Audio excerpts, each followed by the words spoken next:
Минатата епизода во моја сторија разговаравме за едни од најбрзо растечките гранки во светот, а тоа се еспортот, јутјуберството, инфлуенсерството и креаторите на содржини.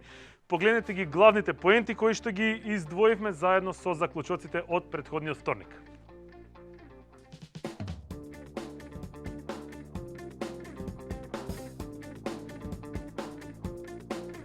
Создавање на содржини може да биде за апсолутно све. Зашто ти сакаш да зборуваш, што тебе ти е најмило, може да биде нешто кое што луѓе ќе имаат интерес да го гледаат и да го следат. Инфлуенсер не се станува само со желба дека јас сакам да бидам инфлуенсер, туку баш напротив, луѓето или публиката која што те следи е таа која што ти го дава тој назив, еве да кажеме, те прави на некој начин инфлуенсер. Моментално еспортот секој ден се развива често и има многу организации и клубови кои што сакаат да инвестираат да направат бренд од тоа. Сметам дека ако твојата содржина е доволно квалитетна, ако е интересна, ако луѓето сакаат, дека не е толку пресудно да имаш скапа камера, скап микрофон, било што, секако помага, но сметам дека не е пресудно, дека секој што може, што тоа сака да го прави, тоа го исполнува, дека може да почне. Така, темата за потреба за водење на здрав живот ниту прв, ниту последен пат, бога ми, нема да биде отворена денеска. Секој од нас барем еднаш во животот си рекол, почнувам од следниот понеделник и еве го, тој понеделник никако да дојде. Колку е лесно да се живее здраво, колку е скапо да се храниме здраво, ќе разговараме денеска. Дали фразата, ајде, само здравје е само обична изрека или треба малку повеќе да дадеме од нас и да се потрудиме. Мислењата на експертите многу често се потврдуваат, но исто така многу често и доаѓаат до контрадикторности со едни со други. Денеска во студиото на Europe House ги имаме Николина Мартиновска, абсолвент на ФФОСЗ, рекреативец и поранешна ракометарка. Здраво. ФФОСЗ значи? Факултет за физичко образование, спорт и здравје. Така.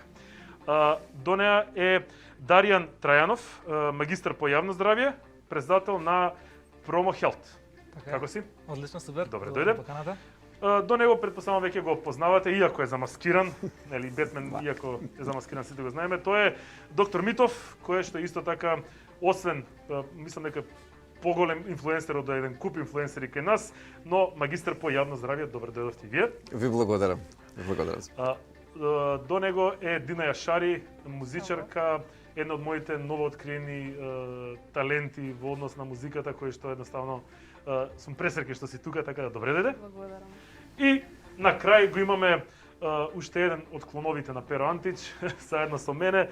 Тој е Костадин Сарамандов, фитнес инструктор и кондиционен тренер во фитнес клубот Фит во позади Универзална, ако не се лажам таму. Мислам дека имам до 1-2-3 пати да поберам вода, пошто бев многу жеден, ама не се вежбам кај вас. Така, денеска зборуваме за здравата исхрана, здравиот живот. Пред да почнеме со нашироко темите, предлагам да видиме на кратко, прашавме некои луѓе, односно направивме една склоп на точки кои што треба да се опфатат во однос на здравиот живот, да ги погледнеме, па продолжуваме со дискусијата. Ајде.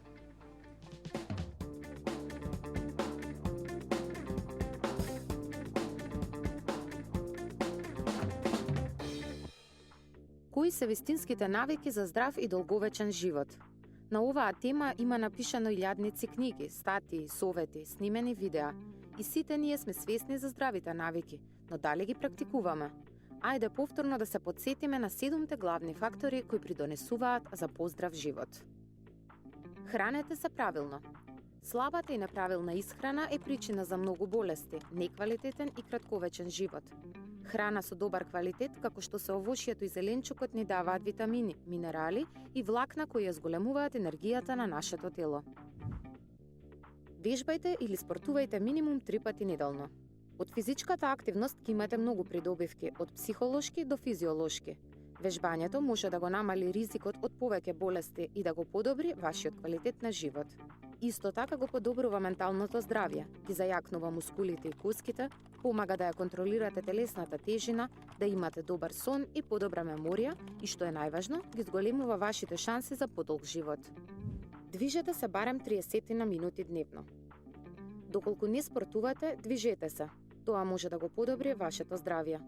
Со напредната технологија, мобилните телефони, таблетите и компјутерите, но и пандемијата, се подолго време поминуваме во затворен простор, па така ја намалуваме циркулацијата на крвта и кислородот во нашето тело и му ја отежнуваме работата на срцето. Добар сон и наспаност. Недоволното спиење е поврзано со зголемен ризик од многу болести, како и недостаток од продуктивност со добар квалитет. Сонот се покажа дека го намалува стресот, ја подобрува меморијата, креативноста и придонесува за успешна реализација на секојдневните обврски. Одвојте време за дружење. Недостигот од социјализација се покажа како битен фактор за здрав живот. Верували или не, недружењето или осаменоста може да предизвика нарушена функција на имунолошкиот систем и кардиоваскуларно нарушување. Дружењето пак ја зголемува самодовербата, менталното здравје, влијае на расположението и среќата. Вежбајте го мозокот. Уште од најмалите години нашиот мозок е навикнат редовно да се стимулира – математика, историја, физика, хемија. Но како го привршуваме нашето образование, така му ја намалуваме оваа рутина на мозокот. Со текот на времето, побавно ќе ги обработуваме податоците, меморијата ќе ни се намали, помнењето ќе биде пократкотрајно. Затоа, вежбајте го мозокот, читајте, бидете активни, учествувајте во интерактивни проекти, квизови, решавајте крстозбори и слично. И на крај, како најважен фактор е стресот. Намалете го стресот, тоа е вашиот најголем непријател. Стресот може да предизвика замор, несоница, нагон за прејадување, обезност, но и оние најсурови навики како што се алкохолизмот и депресијата. Стресот може да влијае на вашето здравје, на учењето, на контролата врз вашиот живот. Затоа намалете го и контролирајте го колку што можете повеќе. Избегнувајте стресни ситуации, фокусирајте се на одредени работи, па и проблеми и наоѓајте начини истите што побрзо да ги решите. Кога ќе го избегнете стресот, ќе бидете посреќни, пофокусирани на обврските, на љубовта, на блиските. А сето ова води кон поздрав и подобар живот. И за крај, само рефлексијата или запознај се себе си е моќна алатка за подобрување на навиките и здравјето. Затоа, погледнете уште еднаш во овие 7 фактори и размислете кој од нив ви недостасува или кој може би треба да го подобрите.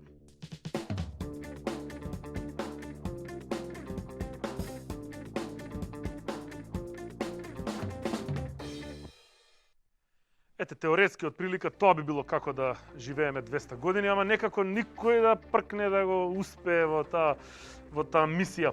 За почеток, Даријан и доктор Митов, ајде да расчистиме што е всушност здравје. Кој ќе се каже? Па, последнава година поимот здравје често пати го слушавме и постојат различни теории, нели, што представува здравјето, меѓутоа, ако одиме по дефиниција, да објасниме што представува здравјето, здравјето представува една целосна физичка, ментална и социјална добра состојба, а не е само отсутство на болест или инвалидитет. Ако идеме малце подлабоко да го појасниме тоа, тоа значи дека ако не ме боли глава, не ме боли рака, не ме боли стомак или нешто слично, не значи дека сме нели ние здрави. Односно тука треба да докажеме дека по здравје се подразбира да имаме можност за топол дом, да имаме можност за образование, здрава животна средина, добри хигиенски услови, едукација, затоа што на тој начин ние формираме една здрава средина, а со тоа формираме еден здрав поединец. И така би може да го дефинираме поимот здравје. Се согласувам.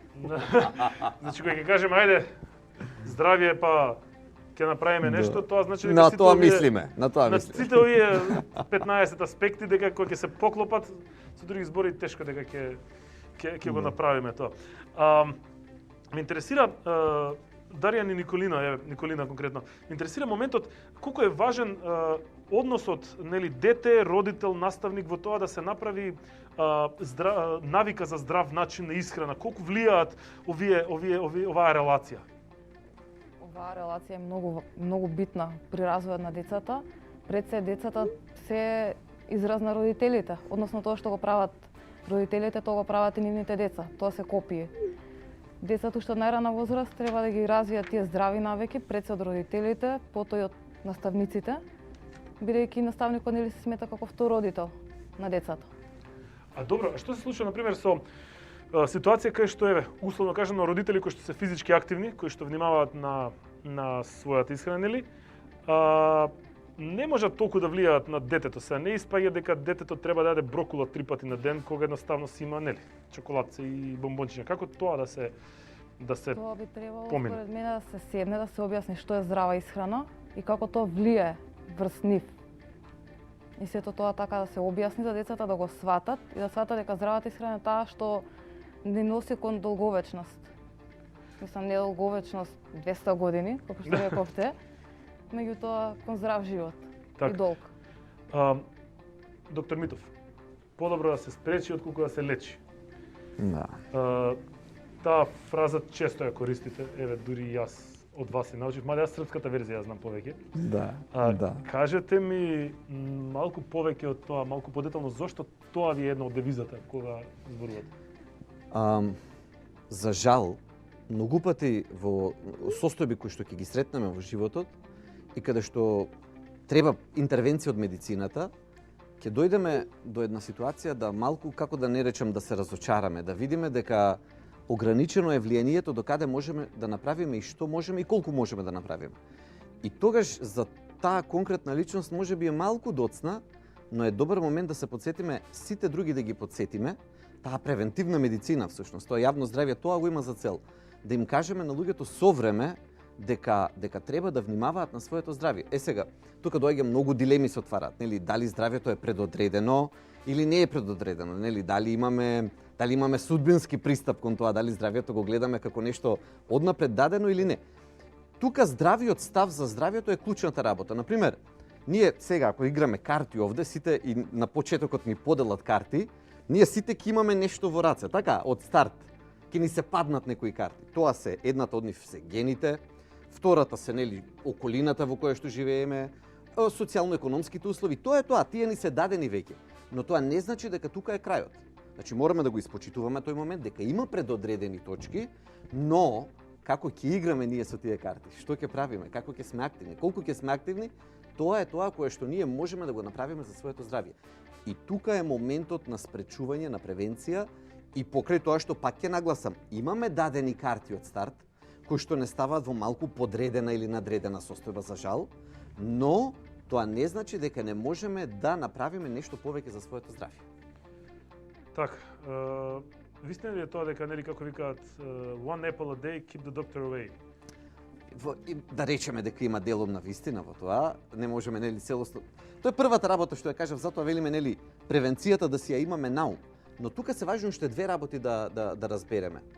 Прво, дека здравјето треба да ни биде пасија, но не треба да ни стане обсесија. Тоа е вториот момент кој што е важен. Значи, еден здрав став кон здравјето. Пасија го одбирам зборот, не одбирам желба, бидејќи, нели, поздрави, желби и честитки, или новогодишни желби. Так. Желба асоцира на нешто кое што подразбира да подсакаме, ама не многу да направиме. Ама пасија подразбира дека ќе сме спремни и едно ниво на активност да вложиме во тоа, некоја акција. Тоа е значи моментот зашто здравјето треба да ни биде пасија. И, например, кој ќе дојдат кај мене луѓе да разговараме и сега процениме низ разговор дека нема таква пасија, дека жена му го донела, мајка му го донела, ако за мажја нечесто така. Да не кај жени не е баш така. Се грижат многу повеќе за себе, но тука прво сваќате дека мора прво ова да го разбиете кај тој пациент. Мора прво тука да разговара. Мора него да го припремите, да се доведе во состојба за после фати илјачот. Мора да го засака своето здравје. Има тука една прекрасна мисла на Екзипери, вели, ако сакате од луѓето да направите добри морнари, не ги учете како да врзуваат јазли, како да се качуваат по јарболи, научете ги да ја засакаат убавината на морската шир. И ако го засакаат морето, ќе научи да врзува јазли, да се качува, да прави. Тоа е тоа. Првата работа кај луѓе кои што би сакале да им помогнете во правец на добро здравје е да ја сватат убавината на доброто здравје и нивната улога. Тие два моменти, ние, нели, ако има така, ќе кажеме, добро е да се биде здрав, болниот има само една желба и сето, тоа е на ниво вака, нели, на фрази.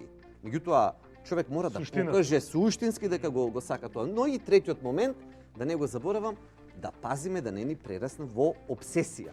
Оти тогаш чуму ни е здравјето, ако ние му станеме робови на него, ако не можеме да го живееме животот на добар начин, ако едноставно квалитетот на животот ни падне заради таа обсесија да ни биде добро здравјето. не е толку комплицирано, ама и не е толку едноставно, Да, така да, што треба. треба еден здрав став кон здравје. Коки, отпред, не сега, ама отпред, да речеме, 5-6 години, фитнесот, односно вежбањето, кросфит, кондициони тренинзи стана малтене на ниво на глутен фри. Секој збореше за тоа, секој сакаше, секој некако се инволвираше во тоа, секој почна да знае колку протеини треба да внесува, јаглени хидрати, масноти, заситени, незаситени. Луѓето наставно почнаа од сегде да црпат информации и некако се распространи. Зошто е тоа така? Зошто баш пред 5-6 години? Па со самото подигање на свеста кај луѓето да се занимаваат со физичка активност и да се хранат здраво, еден вид теретаните и хранењето здраво стана тренд кај нас, поготово кај младата популација. И зошто? Па со цел да се подобри здравјето, се следат трендовите, да се изгледа подобро за време на одморите. Нормално, Тие се тие тие кампањски се вежбања. тие кампански вежбања. Од мај но до има и јуни. многу што практикуваат, прераснато им е тоа во животен стил, каде што си практикуваат и во наредните месеци. Доктор Мито спомна дека тоа не треба да стане, нели, обсесија. Знаеме дека кога луѓе влегуваат малце по-сериозно и суштински во бодибилдинг и во вежбање, се прават многу големи стрикни диети, начини на режиме, ќе ги кажам, не диети, во кои што се знае, значи, јас како што велам, никој не јаде веќе по вкус, него јаде по бројки.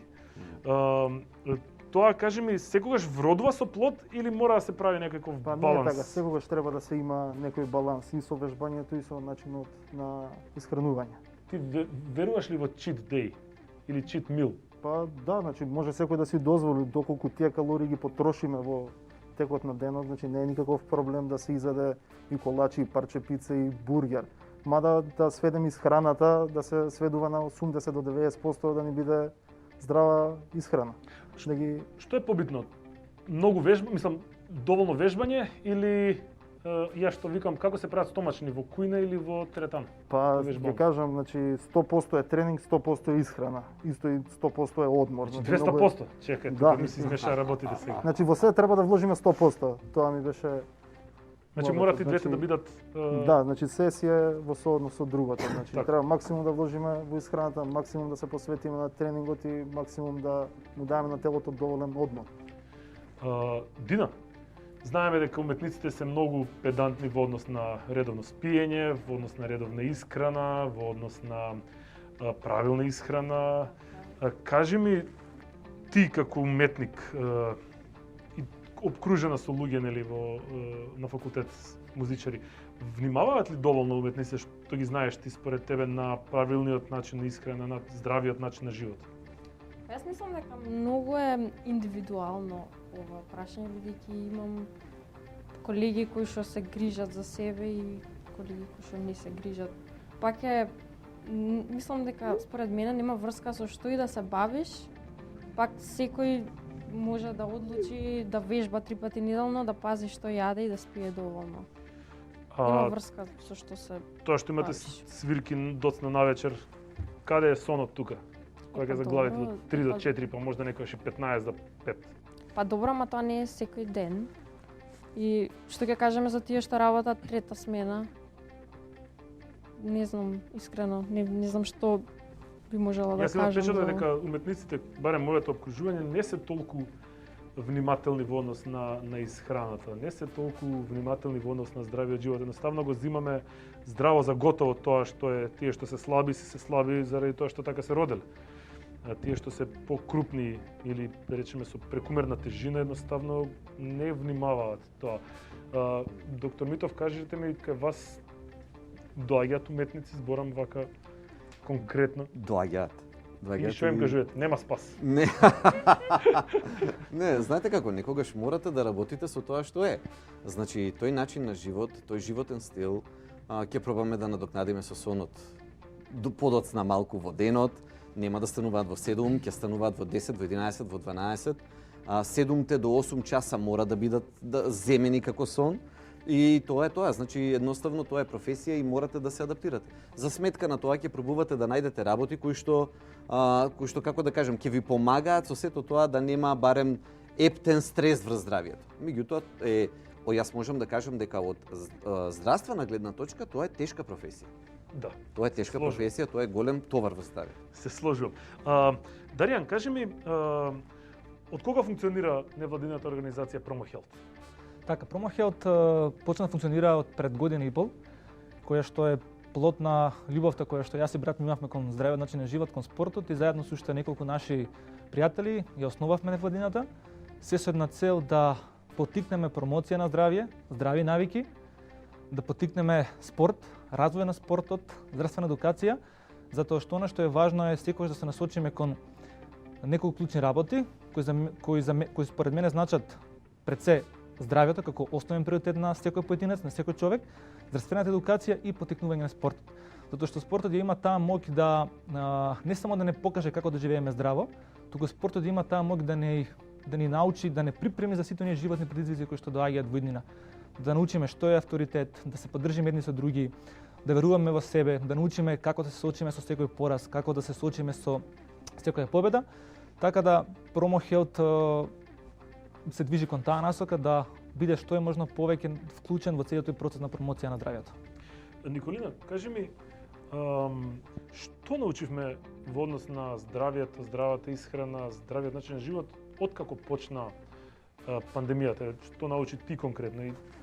Во почетокот на пандемијата научивме дека пред се физичката активност ни е многу важна во нашиот живот и дека за исто треба да балансираме со здравјето, со здравата исхрана, но пред се физичката активност беше таа која што за време на пандемијата најмногу ни недостасуваше на сите.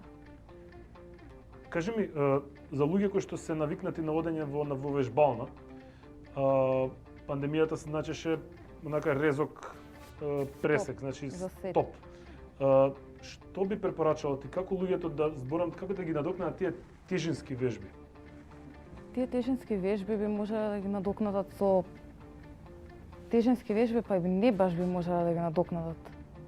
Попре би можеле да ги изvedуваат истите вежби, но без тежина. И може би била добра замена во дењето на водно. Исто тоа е една активност која што е поприлично тешка или пак може би планинарењето. Меѓутоа не го заменува тежинскиот тренинг. Тоа е повеќе кардио вежби. Коки, кажи ми, клиентите што доаѓаат сега, откако малце мерките се олабавија, се уште што повеќе бараат? Бараат кардио, бараат интензивни тренинзи или сакаат повеќе персоналци за вежбање со тежини? Значи, се прави баланс, значи практикуваме и кардио, практикуваме и тежински тренинзи, но сега нормално како иде летото, сите им е главна цел да симнат вишок килограми, така да се практикува и кардио, но сметам дека поише калории се трошат, тврдам дека поише калории се трошат со тежински тренинг, дека ќе го активираме мускулот, кога ќе завршиме со тренингот, нашето тело се уште троши. Уште се мачи. Да, троши калории, доколку со кардиото, додека пешачиме ги трошиме тие калории. Моментот кога ќе застанеме, престануваат трошењето на калории. Јас кажав и се уште тврдам дека здрав живот се води од мај до кај јули и после тоа продолжуваме да живееме повторно. Да, како но убаво да живееме. Има и такви вежбачи, но сметам дека поголем дел практикуваат у текот на целата година да се хранат здраво и физичка активност. На оние 7 точки кои што ги имавме во темата, направивме една анкета во која што ги прашуваме да видиме луѓето, младите, како одговараат и како постапуваат по нив. Така што предлагам сега да видиме што ни одговорија овие млади луѓе на првите неколку точки.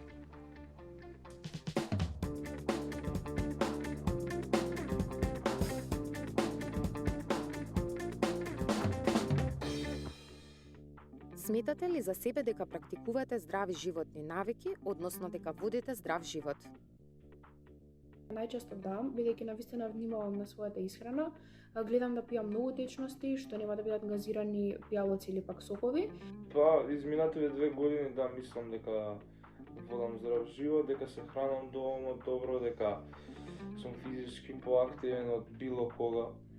Најискрено не сметам дека имам некој нездрав начин на живот, но се трудам најмногу што можам да имам поздрави навики. Се трудам колку што е можно повеќе да ги применувам здравите животни навики. Па би рекла дека целам кон тоа да водам здрав живот, иако моментално не би го класифицирала како таков. Сепак мислам дека сум млада и дека навистина денеска живееме навистина брз живот, што сепак си дозволувам понекогаш да изедам нешто што не треба или да оставам ден кога нема да вежбам и слично. Дали се храните здраво? Можам да кажам дека внимавам на исхраната. Се хранам доста здраво, но имам денови кога сакам да се почастам себе и да јадам нешто што не е толку здраво. Во текот на денот практикувам да внесувам поголема количина на овошје и зеленчук како исхрана од органско потекло. Пробувам што можам повеќе да се хранам здраво и што повеќе да внесувам здрави производи. Поготово оваа година сега се хранам многу поздраво од било кога. Пробувам да внесам нели протеин доволно и шекер доволно и витамини доволно и зеленчук, овошје, вода многу и мислам дека се хранам здраво. Дали се занимавате со физичка активност? Да, порано повеќе, но сега поради короната вежбам во домашни услови 3 пати во неделата, понекогаш и 4. Вежбам дома 3 пати неделно, сега откако ги отворија теретаните, понекогаш знам да одам и во теретана. Со физичка активност се бавам, да, доста пешачам, вежбам по 2 до 3 пати неделно. До пред една година професионално се занимавав со кошарка, откако престанав активно да тренирам поради обврските со факултетот. Во текот на неделата имам 2 до 3 пати физичка активност. Да, одам на фитнес 2 пати неделно. Цел живот сум играл кошарка, фудбал, на пливање сум одел. Сега на кикбокс одам, вежбам дома, лето секогаш трчам низ мало.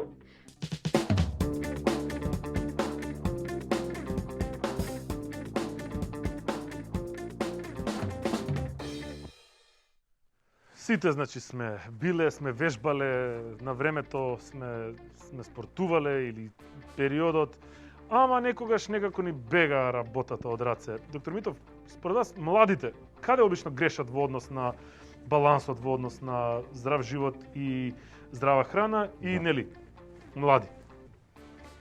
Најчесто, за жал, мислам дека целосно, ако сега некоја статистички да тргнам, најчесто се игнорира прашањето и не му се става толку големо внимание. Значи, некој ако би рекол, нели, дека мислиме дека сега трендовите се такви и се зборува се повеќе и повеќе. Меѓутоа, велам, се игнорира ако не се гледа од вистинска гледна точка. Од вистинската гледна точка е дека сето тоа се прави со цел долгорочно да се добие здравието. Значи, долгорочно да се одржува здравието. И затоа го користам тој збор игнорира, бидејќи ако тоа е изгубено од предвид, тогаш се друго што и да се прави нема да не донесе до вистинската цел и полесно ќе забегаме. Оти ако тргне човек по тој пат да брка што и да е друго освен таа цел долгорочно здравје, тогаш ќе најде на многу работи кои што ќе му делуваат толку привлечно, оваа диета, онаа диета, овој пристап, оној пристап. И се што и да е. Толку многу вкусови, сокови во едно време Добре, тоа. Ама за дојамо да биде добро. Меѓутоа но така ќе се изгуби патот. Не разбирате? Ако човек, значи и тука треба да го одговорите и вие лично прашањето, кон што е поголемата пасија? Кон гурманството или кон доброто здравје долгорочно? Мене слушам. Мене прашањето кое што ме мачи е како може хамбургерот да е најнездрав, а највкусен на брокулата, кој што има вкусно згазено маче, е здрава и треба да се јаде поише и почесто. Тоа е прашањето. Како се што е вкусно е нездраво, а како се што е здраво мора на специфичен начин да се обезмасти, да се обескусти, да има вкусна ламперија, што викам јас, и да се јаде. Еве го одговорот на тоа. Значи, кои се тие храни кои што така ги доживуваме здрави? Како вкусни? Тоа се храните кои што во себе имаат многу силна концентрација на заситени масти. Кои што се здрави. Не. Значи, на сол многу, значи храната која што има многу сол во себе е многу вкусна. Тоа се храните кои што еволутивно гледано нам ни биле недостапни во тие 200.000 години додека сме произведени како модел. Затоа живееле по 15 години луѓето, 20. Па 35 години бил веќе многу стар човек. Дека не јаделе хамбургери. Ама ме разбирате, значи тој тип на храна силно сконцентрирана од калориска гледна точка значела преживување. И тоа е вставено во нашите мозоци, дека кога ќе налетаме на таа храна треба повеќе да јадеме од нејзе, бидејќи таа храна значела дека имаме шанси да истераме подолг период и следувале периоди на немање храна. И во нас е внесено тоа. Сол, кај ќе најдете вие сега во природата сол, освен нели ако покрај море исклучуваме. Да. И сол, нашите тела се машини за штедење на сол. Значи, сосема малку сол да внесеме, нашето тело ќе ја рециклира. И одеднаш доаѓате во денешницата и вие имате грами сол во еден хамбургер, например. И нашите тела се избезумени. Зошто? Заради тоа што не сме спремни тој вишок калории, немаме механизам да го изфрлиме. Никогаш природата не планирала дека ние ќе дојдеме во момент денешен да треба да изфрлиме толку многу сол, да треба да изфрлиме масти. Ниту можеме со урина, ниту можеме со измет да изфрлиме масти од нас. Нашето тело ги штеди. Оти еволутивно сме навикнати дека што знам ја кога следен пат ќе јадам пак бурек. Хајде да знам. И истото важи и за шекерите. Значи, тие најсконцентрирани работи, ние сме дизајнирани да ги штедиме и да ги чуваме. И тука е проблемот. Денеска ги има премногу. И тоа е таа грешка која што фактички така сме наместени на нефер начин.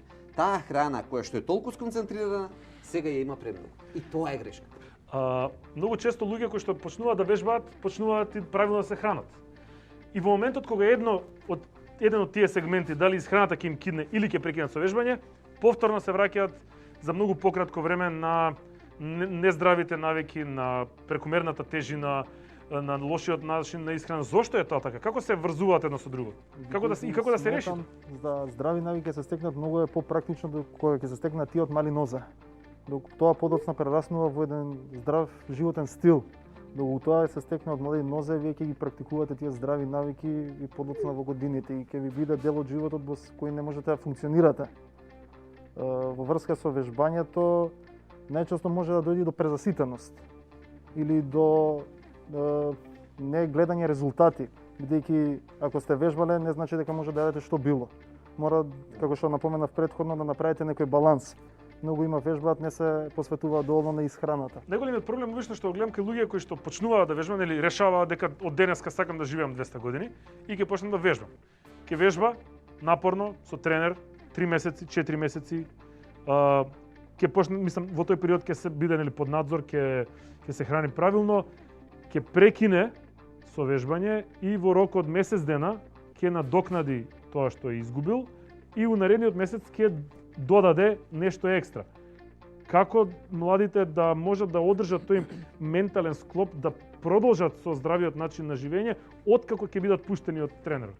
Значи да практикуваат било каква физичка активност, дали е тоа пешачење, дали е возење велосипед, односно исто и во врска со исхраната, значи не мора да се јаде цело време храна надвор, кифла, пица, било што, значи може секој да се подготви нешто дома, не одзема многу време, да се припреми здрав оброк, каде што може подоцна во текот на денот, ужинка, овошје да се практикува поише да се јаде, така да за све има замена, доколку се сака, може да се најде буквално замена за све. Кога си гладен, скинеш тревче. Па не до тревка, ама може да се приготви здрав оброк дома, да јадете наместо да јадете кифла, бурек, бургер или било што. Мора да се искочи од таа комфорт зона. Може би лесно за тебе да носиш храна, да речам. Дина, ти колку често носиш готвена храна од дома, ме интересира. Варени јајца, например. Јас сум носел. Ме интересира ти дали практикуваш да носиш специфично подготвена здрава храна од дома во текот на денот кога имаш проби, кога имаш, не знам, собири и така натаму настапи? Па, добро си носам понекогаш, ама обично секогаш ме зафркаваат дека како хрчак се хранам, си носам уташна, лешници, такви работи, овошје. И не знам, мислам дека човек ако има желба ќе најде начин. И ти самиот си пример. Зашто? Не, добро, преска правевме муабети, дека ти си грижал. Ти се доживаш како човек кој што се храни правилно и здраво? Па се трудам да го правам тоа. И моментот од преска што го збориме со родител, дете, стекнување навики, мајка ми има научено на многу работи. Од малецка така брокулче ќе ми бутне у храната. Јас од мал јадам бисквити со млеко и чајна. Повкусно од тоа нема, само да знаете. Тоа е повкусно. Да. Николина, на 17 мај започна проектот Скопје вежба. За каков проект станува збор, може ли да ни кажеш? Тоа е проект на град Скопје во организација заедно со Факултетот за физичко образование и спорт и здравје, во кој што сме вклучени од факултетот. Се работи за искусна екипа кој што работиме, кој што има порано соработува на повеќе проекти. Проектот е бесплатен, каде што има различни програми, се изведува на 4 локации, односно во школка во парк, во Чаир, во аеродром кај Трибисери и во Ѓорче, во паркот. Се изведуваат најразлични содржини, има од голф, има аеробик, пилатес, јога, гимнастика за најмалите, исто така има и вежби за моторика, за развивање на моторичките способности кај децата. Има интерес од млади луѓе за ова? Има. Младите луѓе најмногу се интересираат за аеробикот, за пилатесот, за јогата, додека најмалите се интересираат кај гимнастиката, како што може да видиме и во прилозите. На нив најинтересно им е да се тркалаат, да изvedуваат најразлични вежби кои што не се специфични, посебно гимнастиката каде што е еден комплексен спорт и движењата се поспецифични да се научат и да се обучат. Така. Како може да се вклучат луѓето во овој проект? Кој сака, од понеделник до четврток, ние сме на 4 локации кои што Во исто време сте на 4 локации? Да. Од 18 до 19 часот. Од понеделник до четврток. Тоа може да го најдат на Facebook, претпоставувам. На страната на град Скопје може да ги видат сите информации во која општина што има. Така. Даријан, кажи ми малку околу главната мисија на PromoHealth. Главната мисија на PromoHealth пред се се однесува на промоција на здравјето, поттикнување на здрави животни навики, поттикнување на здравствената едукација, која што лично сметам дека треба да биде се повеќе застапена не само во средините, оние образовни средини кои што се од областа на медицината, туку и во сите образовни средини, почнувајќи од средните училишта, основните училишта, средните училишта, па дури на факултетите, кои што да кажам не се медицински факултет или некоја слична област во медицината, туку на сите образовни институции каде што секој ќе има можност да се запознае со оние основи на здравото живење, со основи на здравјето.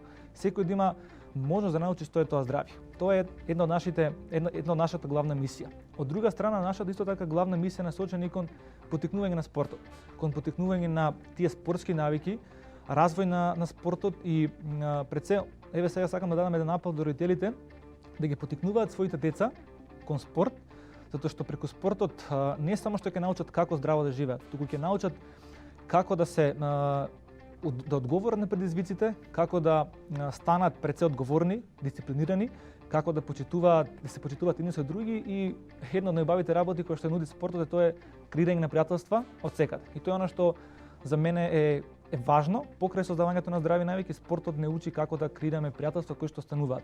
Јас ќе земам пример за себе. Долги години тренирав кошарка, низ различни клубови тука во Македонија, бев и на кампови надвор од државата, запознав пријателства кои што ден денес ги негувам и со тие луѓе сум ден денес во контакт. Така да мисијата на PromoHealth е таа да создава здрави навики, да креира спорт, да поттикнува спорт и да поттикнува пријателство. Јас уште сум убеден дека и Грорна најмногу се шета со неизет. И од тоа нема бегање. А кажи ми кои активности ги имавте до сега или планирате да ги имате? Во времето на пандемијата, каде што сите луѓе беа моментално, нели, сите бевме дома во тие карантински услови, решивме на луѓето кои што не следат, затоа што не следат различни популации и повозрастни и оние кои што се, нели, помала генерација, им понудивме активности пред се на социјалната мрежа Instagram, каде што правевме лајф едукации со познати фитнес тренери тука од Македонија, од Хрватска, со доктори кои што беа исто така од Македонија и од Србија.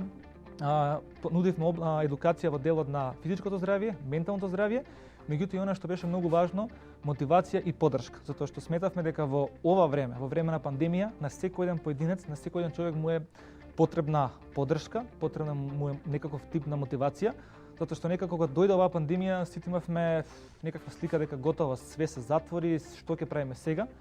Меѓутоа, напротив, кога е најтешко, човек треба да продолжи, меѓутоа кога имаме јасна цел. Тој беше една од нашите главни активности, да ги поттикнеме луѓето да пред се вложуваат во своето здравје, веруваат во своите цели, а па да младите да продолжат да веруваат и во вакви тешки услови дека може да се оствари резултат. Така да Промохилт и во иднина ќе работи на такви активности, каде што имаме се неколку идеи. Кај сте најактивни? Најактивни сме моментално на Инстаграм. На Инстаграм? На Инстаграм, да. Добро.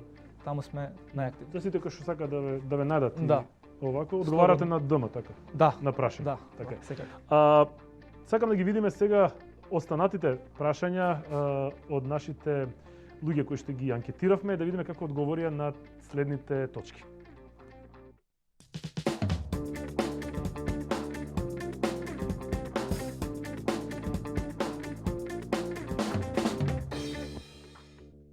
Дали спиењето ви е редовно и доволно за правилно функционирање? Обично се вели дека на секој човек му се потребни 8 часа спиење за да може да функционира добро, меѓутоа јас лично за себе можам да кажам дека и со 4-5 часа спиење можам да функционирам добро. Никако. Не. Катастрофа сум со спиење, значи јас сум виолончелист, музичар, кој што треба да бидам фокусиран цел ден буквално, а јас легнам во 4 и станувам во 8, така да сум катастрофа со спиење. Луѓето на наши години често знаат да остануваат будни до доцна и да го преспиваат скоро цел ден и стварно ми е многу мило што можам да кажам дека сум една од тие што го користат денот. Спијам од 7 до 9 часа. Редовно да, но најчесто недоволно. Дали читате книги или учествувате во интерактивни проекти и квизови?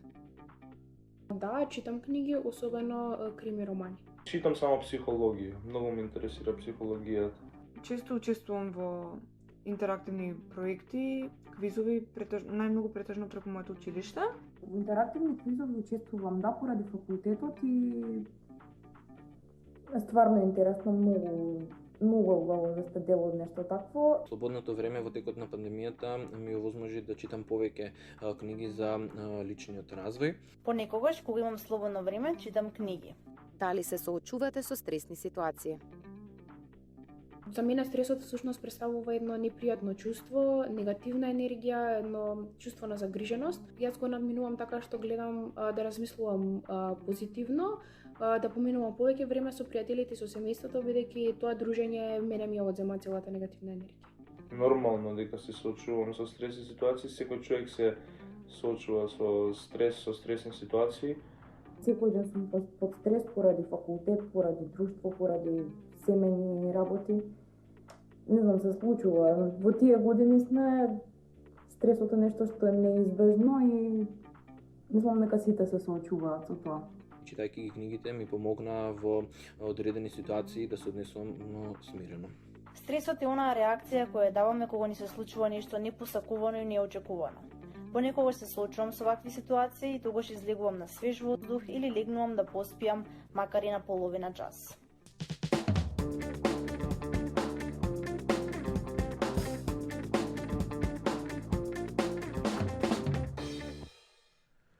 Докторе, со вашето искуство и контакт со многу луѓе, дали може да направите еден пресек за Македонија како држава? Дали е влегува во нација со здрави навики или така малце поише на кеј чорба со зејтинче? За жал, имаме и официјални статистички податоци од Институтот за јавно здравје, ако земеме да ги гледаме извештаите. Ќе се загрижиме, бидејќи ќе видиме дека најмалку 50% од населението во тие официјални анализи кажува дека има нула физичка активност, а тие 30 на минути на ден кои што ги спомнуваме, едва и 7 до 9% зависи од која до која студија. Тоа е прво. Второ, процентот на пушење во нашата земја е катастрофално висок, значи имаме многу голем проблем со тоа. Исхраната, иако честопати знаеме да зборуваме за нејза како за голем проблем, не е до толку лоша кај нас исхраната генерално кај населението, како што тоа драматично полоша е например во некои западни земји. Ако сакаме да анализираме, кај нас повеќе можете да најдете луѓе кои што ама таму западните велам. Да. Знаете како? ако зборуваме за начин на исхрана кој што е секојдневно со хамбургери, секојдневно со на запад го има тоа. Значи нашата сепак традиционална кујна и можноста да влеземе дома да сготвиме, што кај огромен дел од семејствата е присутен, де факто е добар знак. И не најлошото нешто кое што на нас како нација ни се случува е страшно високиот процент на пушење цигари. Значи тоа е, ако треба да ме праша некој во сон во 3 часот, кој е број 1 здравствен проблем во Македонија? Јавно здравствен проблем број 1 во Македонија е пушењето. Точка. Значи нема просто и ми е мило дека баш млади слушаат, бидејќи за жал процентот на пушењето кај младите во Македонија е извонредно висок и загрижувачки. И мислам дека ние мора да видиме во сите државни стратегии за здравство, за што и да е, овој момент намалување на бројот на пушачи треба да биде високо на агендата. Знаете како, ние сме под влијание на Западот и сега нешто што е таму фенси и секси треба да стане и кај нас, нели, да биде, ама кај нив заврши таа дилема. Од 80-тите и во 90-тите години си го затворија проблемот со пушењето. Има 10, 15, 20%, а ние имаме пола популација која што пуши. Сега нигде во западниот свет не се збори за тема, таа тема таму е веќе анахрона, демоде. Да, тоа е по дефолт тоа е се знае затворена дека тема. И сега не е интересно да се зборува кај нас. Меѓутоа кај нас главниот проблем е пушењето и ние мораме да посветиме сериозно внимание како општество, се е џабе. Значи не оди заедно и здрава храна и пушење, и физичка активност и пушење. Значи тоа е нешто што ние мораме да го изолираме како проблем и да го таргетираме како такво. Никогаш не би помислил дека од сите овие работи пушењето е на самиот врв. Се би рекол, храната, можеби заради финансиите, луѓето повеќе готват, ама напротив, никогаш ги даваме парите за цигарите, ги даваме парите да се разболиме. Го гледате парадоксот, тоа нели одма тука и со право, за мајки предвид каква и состојбата во државата, многумина ќе речат, ама имаме ли пари за ова, имаме. Не, двете најбитни работи или се без пари, или се ние даваме пари. Првата пешачењето, апсолутно бесплатно, и втората цигарите, ние даваме пари за нив. Така што тие се двете клучни работи кои што ако ги направиме за 5 години ќе ни се препороди нацијата во позитивна смисла. Коки, кажи ми ти како тренер, персоналец, постојат ли рестрикции во однос на тоа кој може да вежба и како може да вежба и во однос на тоа кој смее да се храни со одредена група на храна и така натаму и така натаму? Значи за рестрикции не постојат рестрикции, секогаш вежбите може да се прилагодат според потребите и здравствената состојба на вежбачот. Дали е млад, дали е стар, нема никаква улога. Буквално секој што има желба, секој може да вежба, вежбите се прилагодуваат според неговите потреби. Во врска со исхраната, исто така, секој може да се храни здраво. Потребно е желба, не е голема инвестиција, како што многу луѓе сметаат дека ако се храниш здраво е луксус, особено кај нас во Македонија, не е, имаме многу достапно и зеленчук и овоше, за разлика од западните земји каде што фастфудот е многу поевтин за разлика од да се хранат здраво. Кај нас е обратно, да се храниш здраво е многу поевтино него да идете негде да се храните со нездрава храна. Така. Некој од вас има правено ананасна диета? Не? Некој знаете која диета е да јадеш све освен ананас. И вика дека ништо не се случува. Дина, кажи ми колку е важна кондицијата физичка и физичката спремност за пејачот? Па за пејачот е особено важно, за разлика од другите музичари, затоа што ти целото тело тебе ти е активно и некогаш пееме по 2 до 3 часа без пауза и тоа е премногу вложување и трошење енергија.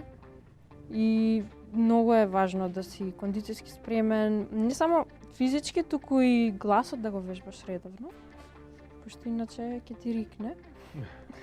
И исто така важно е на денови кога се настапува, например јас тие денови си ги зимам слободни од било какви други обврски и така гледам да сум најадена и наспана, зашто ако ми кркорат цревата на почеток на свирка нема добро да заврши. Да не користиш стрес тој ден?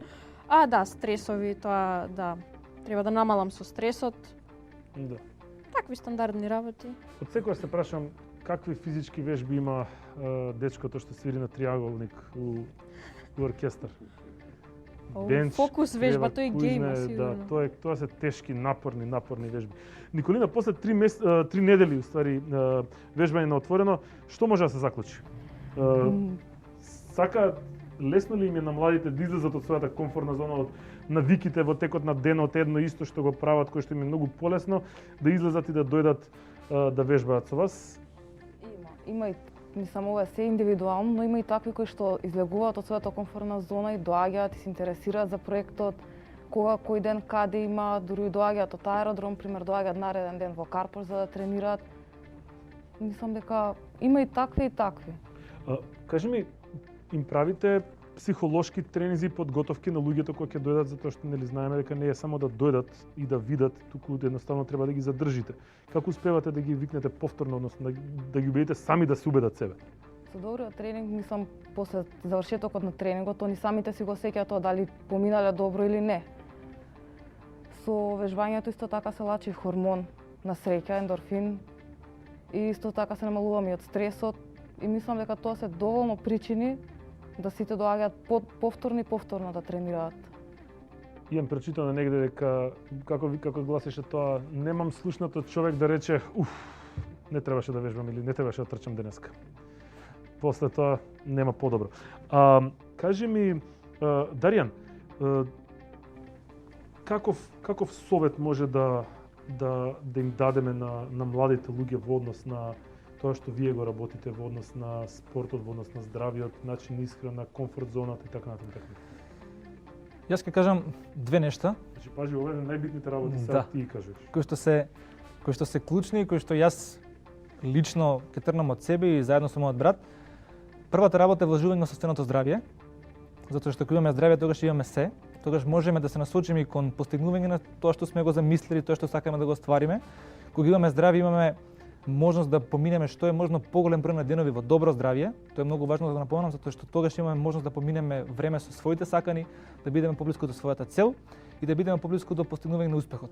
Втората работа е да вложуваме во себе, во собствените потенцијали, затоа што сите сакаме да стигнеме до некој успех, меѓутоа без вложување во едукација, без вложување во својот персоналитет, не можеме да го стигнеме тие работи. Така да оно што јас би го потенцирав е вложување во две работи. Во здравјето на прво место и вложување во себе. Комбинација од овие две работи ќе креира една здрава нација, здраво општество. Кога имаме здрава нација и здраво општество, креираме продуктивно општество, продуктивна држава. Така да тоа е она што јас би го дал како насока и совет. Доктор Митов, спомнавте неколку пати да не биде јадењето обсесија. Што подразбира тоа секташка исхрана, како што некој беше ја нарекуваат? Секој начин исхрана кој што ќе го натера човек да се поистоветува со него, да се дефинира човек сам себе си, преку начинот на исхрана сметам дека е претеран и како таков штетен. Знаете како луѓе знаат да отидат во крајности и начинот на исхрана да ги дефинира нив како личности. И сега, нели, да не набројувам сега вегани, друго, трето, пето, хроно. И сега човек да почне да се соживува со тој филм, меѓутоа мислам дека човечката личност е толку побогата и позначајна отколку начинот на кој што се исхрануваме. Начинот на кој што се храниме е еден дел, еден само аспект од тоа каква личност сме. Но тоа не ни дава ни право ни за морално повисоко да ги гледаме другите или на било кој начин. Има тука многу простор преку тој начин на исхрана за забегување, така да речем. Така што затоа велам да биде пасија, но да не биде обсесија. Значи да се грижиме за своето здравје, да бидеме свесни за тие моменти, но да не далдисаме по тој пат, да не тргнеме сега на радикалност подносна. И затоа го нарекувам секташки пристап кон храната.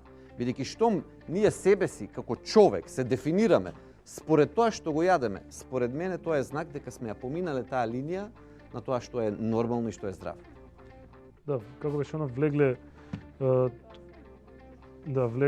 глутен фри човек, вегетаријанец и не знам уште кој беше во бар и се испотепале кој поправ да каже тоа што го прави. Така. Тоа е тоа. Така. Коки, кажи ми, ме интересира чисто, пратиш ли фитнес спорт во Македонија, зборам на професионално ниво во однос на тие работи. Се случува ли нешто на тоа полека нас? Искрено не пратам, ама има. Значи и на професионално и на рекреативно буквално има и на двете полења. Кој каде си се пронаоѓа може да си се... Ти кај си најден поеш? Во рекреативното или во професионалното? Во рекреативно. за професионално малце треба и построго, треба еден животен стил да направиш за да се бавиш со тоа. Скапо ли е да се бавиш со професионален фитнес во Македонија? Па искреност во врска со исхраната не. Сега доколку се бавиме тука влегува и суплементација, каде ќе вежбате, со што ќе се бавите, дали конкретно теретана. Суплементацијата ја поврзуваат со негативна конотација. Опасно Тоа ли е? мислам дека се митови, значи митови се тоа за суплемент. Митови се поврзани со суплементацијата од многу одамна и така се останати во постарите генерации. И се пренесува тоа најчесто родителите кога ќе слушнат протеин или некој друг суплемент дека нивниот син или ќерка ги конзумира, секогаш доаѓаат кога што конзумира, зошо вака. Најчесто имаат многу негативни мислења околу суплементацијата. Потребна е, реално е потребна, бидејќи не секој може преку исхрана да внесе одредени работи. Многу често сум слушнал од девојки, особено јас не правам тежински тренинзи за да не се набилдам или за да не се останам малецок. Ти како иден професор по физичко имаш коментар на тоа? Воопшто нема влијание на тоа колку ќе останеме високи или ниски, тоа све е сведено на генетика. Според мене, баш напротив, со тежинските тренинзи многу повеќе се троши. Со мали килажи, не мора со големи килажи, може со мали килажи да се работи. Но не само кардио, како што имаат многу помлади научено, кардио и ќе ослабнам. Не, треба комбинација од кардио и од тежински тренинг да има. Дина, ти одиш по теретани или само пешачење? Јас одам на фитнес, да, одам и на водно. На фитнес одиш, тоа е како си имаш распоред во текот на Да, неделата? 3 пати неделно. Браво. И? Па така... Оптеретувањето тоа ме интересира или само ти доаѓа? Интересно е што еве една позитивна работа од годинава е што успеав да најдам време 3 пати неделно да одам и вежбам со други луѓе заедно, што ми помага пошто јас така со самодисциплина не сум најдобра. Ама така си се мотивираме, јас носам USB со музика. Вежбаме и пееме Play That Funky Music. Чиста работа. И се правиме забавно. Да. Доктор Мито, вас ви доаѓаат некогаш со барања за фитнес програма, освен од аспект на исхрана?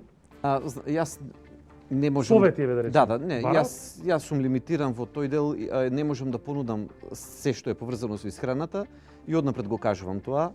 Мојот главен фокус се хроничните болести и потребата за промена на начин на живот таму.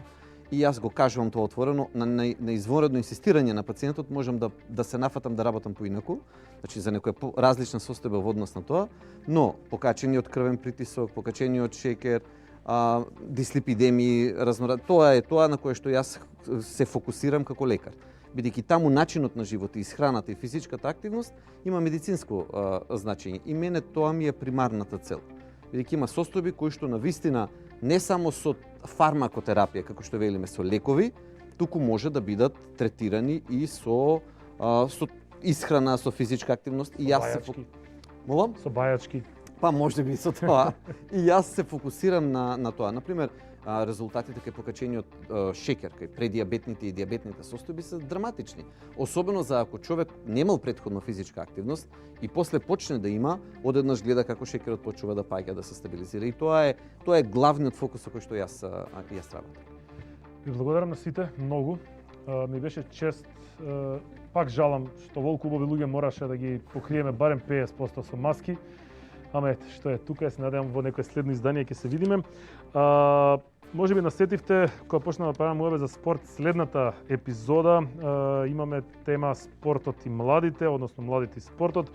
Баш ме интересира што ќе се случи, колку младите вистина спортуваат, не само ваков тип, значи фитнес, туку баш онака се што е спорт.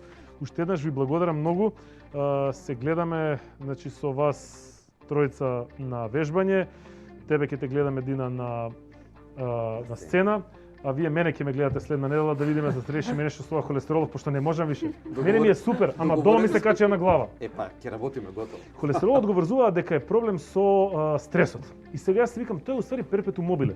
Мене холестеролот ми е висок, дома ме нервираат дека ми е висок И заради стресот ми се качува. И сега тоа едноставно се врти, Да, мора да. негде да се прекине. Ќе го прекинеме. Ќе го решиме.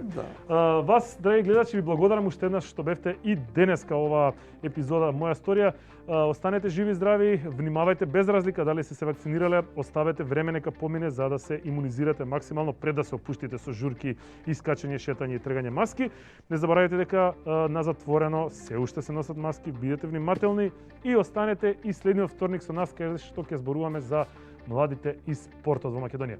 Добра ноќ и се гледаме следниот вторник.